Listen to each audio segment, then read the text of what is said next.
Ladies and gentlemen, this message is a wake-up call as well as a warning to all of you who come across this content concerning the mark of the beast.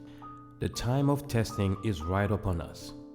It's just a matter of time before every earthly support will be cut off to the faithful people of God. In the next few months, you will begin to understand what the true meaning of temptation really is.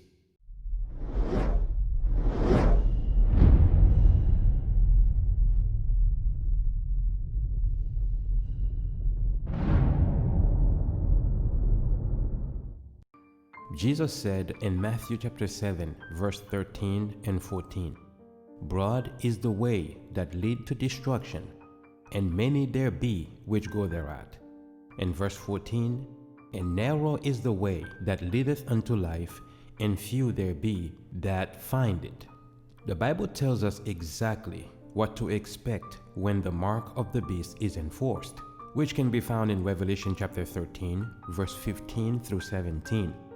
The faithful people of God who refuse to comply to this draconian system will be killed, and that they will not be able to buy or sell or do anything in society for that matter. The temptations and persecutions will be a serious one. Today must be the day to decide whose side you will be standing. My friends, the pandemic vaccine is available to the whole world today. It is a substitute for the real mark of the beast system. I hope you heard me right. Let me simplify that for you.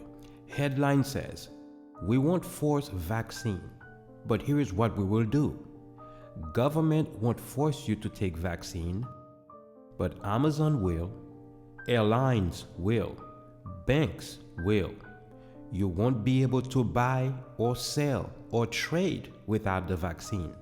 While they are not forcing you directly, they are doing just that indirectly. Let's keep reading. What is possible is to create motivation. Whoever is vaccinated will automatically receive green status. Therefore, you may vaccinate and receive green status to go freely in all the green zones. They will open for you cultural events. They will open to you the shopping malls, hotels, restaurants. You may decide you are not vaccinating, and if you do want to enter these areas, you will need to submit to a PCR test, and therefore I believe people will understand by themselves that the vaccine will return them to regular life, and they will vaccinate themselves without our obligating them.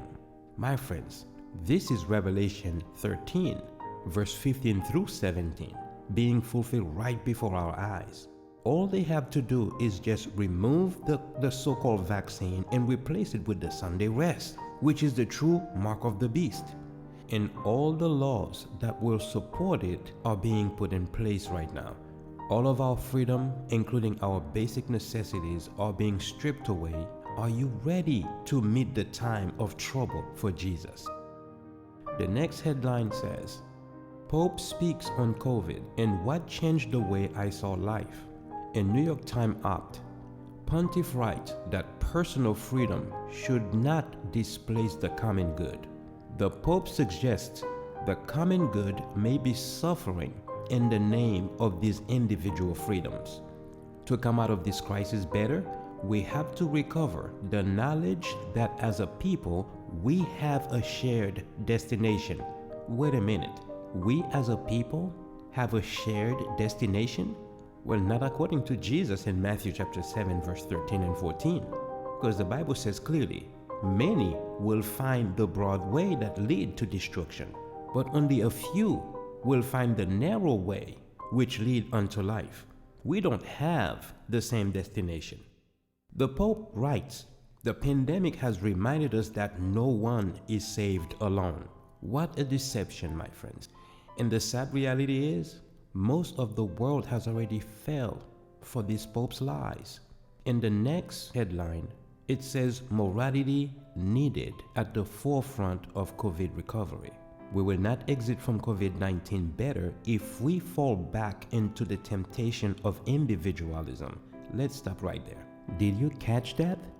They are telling us that being able to think for yourself, which is individualism, is the reason why that we are still in this pandemic, and that freedom of choice is a temptation that must be dealt with. This article goes on to say, whether personal or collectively, often expressed in the form of political nationalism and narrow economic interests, the Canadian cardinal told students and faculty at the Jesuit University, quoting extensively from Pope Francis' recent encyclical Fratelli Tutti.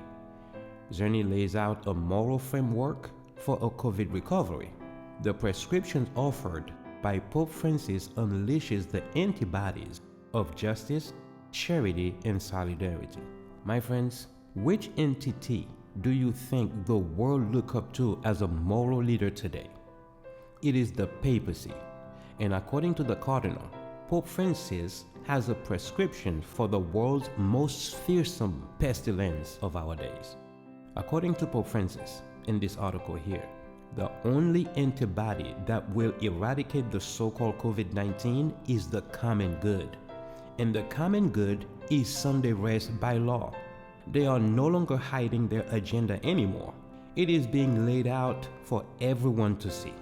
But according to the Bible, many that have eyes to see, they can't see, or they choose not to see. And they have ears to hear, but they can't hear, or they choose not to hear. They have chosen to be ignorant, which will be very costly to them.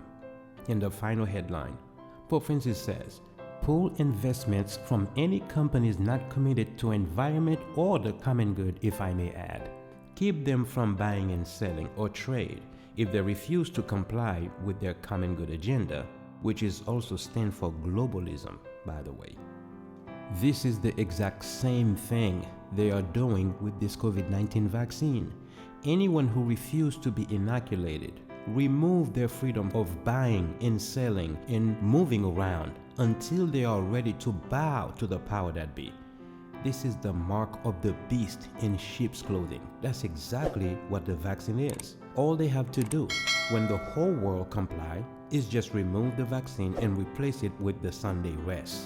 Same rules applies. It will be that much easier for those who took the vaccine then to remain in the trap of Satan, which is the actual mark of the beast, due to the little profit that it comes with, such as freedom to buy and sell, being able to travel, access to shopping malls, restaurants, games, etc. And forget that the judgment of God is about to be poured out upon them.